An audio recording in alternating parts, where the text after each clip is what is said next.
Protests were supposed to take place today outside the Confederate monument at the Caddo Parish Courthouse, but protesters say threats of violence made them have to cancel. NBC6's Jay Jackson has the story.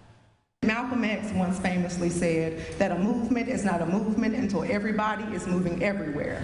In a press brief at an undisclosed location, community organizers still share their message. You're not being silenced, but when you're in an authority of power, you have to know when to execute your power in order to make the right initiatives. What was supposed to be peaceful protest against the Confederate monument on 4th of July turned into a briefing after it had to be canceled. Leaders say they were given death threats, amongst other threats, because of the Confederate monument downtown. I was there on Saturday when we asked the counter-protesters to have a discussion with us, and they refused. Counter-protesters approached us in anger, leaving only momentarily to put their guns and knives in their car before police arrived. Last weekend, tensions rose over the protest of the statue. The National Trust for Historical Preservation released a statement last month in regards to Confederate monuments.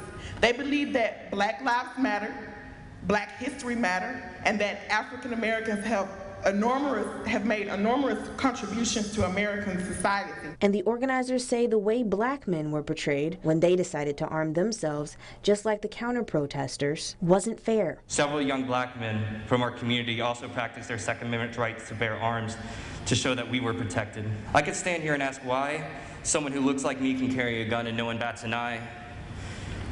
But I think we know the answer to that, and it is racism. Jay Jackson, NBC6 News.